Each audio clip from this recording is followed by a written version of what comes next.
Behalf of Rafi securities Mohammad Iqbal सब लोग की खिदमत में हाजिर है। केसी इंडेक्स की बात करें तो स्टार्ट में पॉजिटिव देखा था, इंडेक्स को 1,18,775 के करीब जाते हुए देखने को मिला। इंटरडे टर्म्स के ऊपर इंडेक्स ने 1148 पॉइंट गेन किए थे, लेकिन जो है वो पिछले 3 दिन से जो है ना वो इंडेक्स 1,18,000 से ऊपर सस्टेन नहीं कर पा रहा है।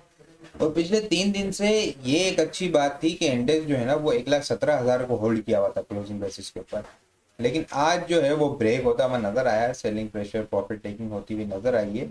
और इंडेक्स की क्लोजिंग जो है वो 1,16,255 के लेवल के ऊपर हमें क्लोजिंग देखने को मिली है। नेट बेसिस के ऊपर इंडेक्स ने 1331 पॉइंट लूज करता हुआ हमें नजर आया है। पिछले जुम्मा, जुमेरात और बुध वाला दिन जो है, वेनेसडे वाला दिन, वो हम लोगों ने देखा था कि इंडेक्स जो है वो इंटरडे टर्म्स के ऊपर अप डाउन हो रहा था, लेकिन क्लोजिंग बेसिस के ऊपर जो है ना वो क्लोजिंग 1,17,000 अबव आ रही थी। वो जो डबल टॉप था लास्ट टाइम 1,17,000 को इंडेक्स ने टेस्ट किया था, और फिर उसके बाद वहाँ से चैनल को टॉप टेस्ट करने के बाद सेलिंग प्रेशर आया था, 1,06,000 के करीब का लो लगा। फिर अब जो रिबाउंड हुआ, इंडेक्स ने दोबारा से यहाँ पे आके 3 पॉजिटिव क्लोजिंग दी कंसेक्यूटिव। लेकिन आज जो है वो बुल्स यहाँ पे 1,17,000 से ऊपर सस्टेन करने में नाकाम हुए हैं, क्योंकि जो है पिछले 3 दिन से जो है वो 1,18,000 अब जो है वो इंडेक्स को वहाँ से रिजेक्शन का सामना करना पड़ रहा था। अपसाइड के ऊपर भी जो है वो गैप कम हो रहा था और नीचे डाउन साइड के ऊपर भी, तो जो सिचुएशन थी वो यहाँ पे आज जो बियर्स की फेवर्स के अंदर आई है, और बियर्स ने जो है वो आज अपना काम दिखाया है, प्रॉफिट टेकिंग हुई है।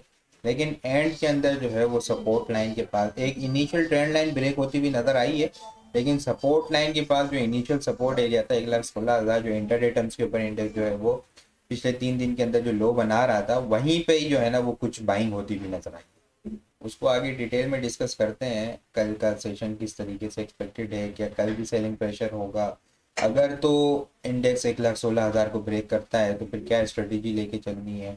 क्या इंडेक्स अगर 1,16,000 को मेंटेन करना है तो फिर क्या स्ट्रेटेजी होगी, वो आगे ज़रा डिटेल के अंदर डिस्कस करते हैं। पहले वॉल्यूम लीडर को अगर हम लोग देखें तो सेनर्जी, एफएफएल, डब्ल्यूटीएल, एफसीएल और के इलेक्ट्रिक जो है वो आज वॉल्यूम लीडर की लिस्ट के अंदर शामिल है। टॉप पॉइंट कंट्रीब्यूटर देखें तो एंग्रो होल्डिंग 245 पॉइंट्स ने ऐड किए हैं, H M B 46, A I C L 42, M C B 38, हरी beverage 23, Fatima 20 point, P K G P 13 point, J D W S 12 point, unity 10 point. आपको आपको जो है वो उसको देखते हैं एंड में कुछ मोमेंटम पकड़ता हुआ भी नजर आया है।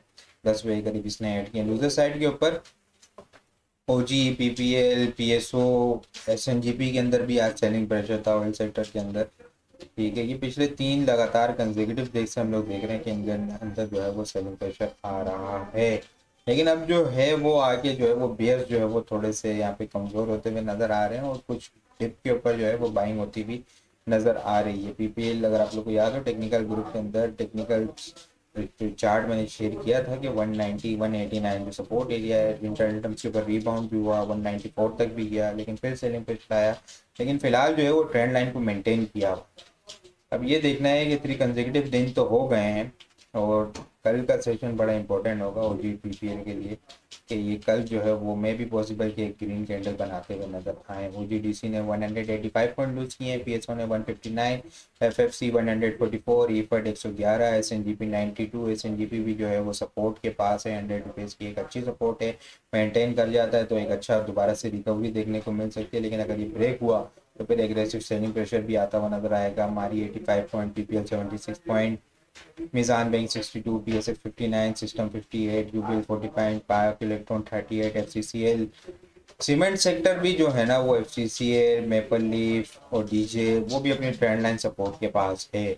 इनके अंदर भी जो है ना अगर इंडेक्स पे सपोर्ट किया तो एक अच्छी रिकवरी इनके अंदर भी देखने को मिल सकती है। TRG 36 point, national bank 33 point lose करते हुए नजर आए। इंडेक्स की कैंडल जो है वो नेगेटिव कैंडल क्लोज होते हुए देखने को मिली है। यहाँ पे डोजी हैमर बनते हुए देखने को मिला। इंडिसिसिव मूव थी आज जो है वो फिर थोड़ा सा जो है वो सेलिंग प्रेशर आता हुआ नजर आया। 1,18,000 से बार बार रिजेक्शन और 1,16,000 को इंटर रिटर्न्स के ऊपर सपोर्ट करना, ये इसी रेंज के अंदर जो है ना वो इंडेक्स जो है वो स्टक हुआ है पिछले 2-4 दिन से। लेकिन जो है वो अब जो है वो ऑलमोस्ट जो है वो ट्रेंड डिसाइड हो सकता है, टाइम आ चुका है कि अगर इंडेक्स जो है वो अगर 1,16,000 ब्रेक करता है तो फिर हमें सेलिंग प्रेशर आता हुआ देखने को मिल सकता है। इंडेक्स जो है वो कल में भी पॉसिबल कि 1,16,000 को मेंटेन करे। वो आगे क्या वजह है वो भी डिस्कस करते हैं। वॉल्यूम की अगर बात करें हम लोग, तो आज के एशिया अंडर इंडेक्स के अंदर हम लोगों ने 369.828 मिलियन वॉल्यूम का काम देखा है। लास्ट ट्रेडिंग सेशन के अंदर हम लोगों ने 398.07 मिलियन वॉल्यूम का काम देखा था।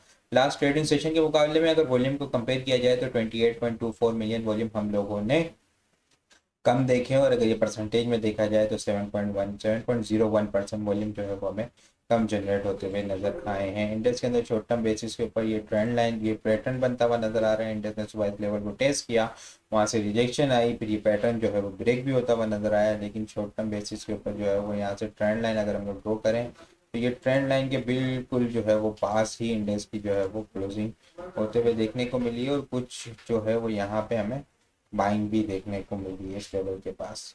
ये एक अच्छा लेवल है। मैं अगर जूम करके आप लोग को बताऊं तो यहाँ पे एक अच्छी है, एक लास्ट मिनट्स के अंदर जो है ना वो बाइंग होती हुई नज़र आई है। लास्ट मिनट्स के अंदर अगर हम लोग देखें तो लास्ट 15 मिनट के अंदर हम लोगों ने कोई 30 मिलियन के करीब का जो है वो काम होता हुआ देखने को मिला है। शॉर्ट टर्म बेसिस के ऊपर डबल टॉप भी बन सकता, डबल बॉटम भी बन सकता है। इंडेक्स ने ब्रेक किया इसलिए ट्राइंगल को, फिर दोबारा से रीटेस्ट किया ट्राइंगल को, ब्रेकडाउन लेवल को, फिर दोबारा से नीचे आया। तो अब जो है फिलहाल ये एक लाइफलाइन एरिया है शॉर्ट टर्म बेसिस के ऊपर 1,16,000। 1,16,000 से रिकवरी आती है तो दोबारा से इंडेक्स जो है वो 1,17,000, 1,17,700 को टारगेट करता हुआ हमें नजर आ सकता है। 700 से ऊपर होल्ड हो गया मजबूत तो दोबारा से 1,18,600 से 700 को हम लोग लेवल ओपन होता हुआ देखने को मिल सकता है। लेकिन याद रहे 1,16,000 का stop loss short term basis के ऊपर जो ट्रेडर्स हैं उनके लिए ये होगा। 1,16,000 का स्टॉप लॉस हिट होता है तो फिर 1,15,600, 1,15,600 के बाद 1,14,880 का जो लेवल है वो एक नेक्स्ट स्ट्रॉन्ग सपोर्ट एरिया होगा इंडेक्स के लिए। इसके अलावा अगर मैं आप लोगों के साथ आइटम डिस्कस करूं तो एनसीपीए जो है वो एक अच्छा मोमेंटम बनाता हुआ नज़र आ रहा है। अगर इसकी कैंडल देखें तो जो है वो अच्छी मोमेंटम बनती हुई नज़र आ रही है। लास्ट मिनट्स के अंदर उन्होंने बाइंग भी देखी है, ठीक है, वीक बनती हुई नज़र आ रही है, वॉल्यूम भी इंक्रीज होते हुए नज़र आ रहे हैं। आरएसआई भी जो है वो अपवर्ड की निशानदेही कर रही है। बाइंग ऑन डिप वाली स्ट्रेटेजी होगी। 26 रुपये का इसका स्टॉप लॉस होगा। इनिशियल अपसाइड टारगेट 27 रुपये 40 पैसे, 27 रुपये 40 पैसे के बाद एक अच्छा मोमेंटम हम लोग को 29 रुपये 40 पैसे 60 पैसे तक बनता हुआ नजर आ सकता है। एच कार कल के लिए मैं अगर टॉप पिक्स की बात करूं तो NCPL, H car, Fatima, PPL, FCEPL, clover, unity भी जो है वो एक अच्छी सपोर्ट बनाता हुआ नजर आ रहा है। अगर यूनिटी का चार्ट भी आप लोगों के साथ डिस्कस करूं मैं तो यूनिटी को अगर हम लोग देखें तो यूनिटी भी जो है ना वो एक कंसोलिडेशन रेंज के बाद जो है वो मोमेंटम बनाता हुआ नजर आ रहा है। यूनिटी के अंदर भी जो है वो मोमेंटम बनता हुआ नजर आ रहा है। माजरत के साथ शायद नेट का कुछ इशू है, ठीक है। यूनिटी भी जो है वो मोमेंटम बनाता हुआ नजर आ रहा है। इसके अलावा एएसटीएम और Bilal fibre, NCPL, H car, Fatima, PPL, FCPL, clover, unity, ASTM और बिलाल फाइबर जो है वो कल के लिए टॉपिक्स में शामिल है। इसके अलावा और भी बहुत सारी चीज़ हम टेक्निकल ग्रुप के अंदर शेयर कर रहे होते हैं, तो वो सारी चीज़ें भी अगर आप लोग हासिल करना चाहते हैं तो हमारे पास अकाउंट ओपन करवा सकते हैं। अकाउंट ओपन करवाने के लिए व्हाट्सअप नंबर के ऊपर कॉन्टैक्ट करेंगे तो वहाँ पे आपको सारी डिटेल मिल जाएगी। बाकी आपको वीडियो किस तरह लग रही है कमेंट में लाजमी बताएं। वीडियो पसंद आई हो तो लाइक और शेयर करना मत भूलिएगा। अपनी दुआ में खास याद रखिएगा। खुदा हाफिज़।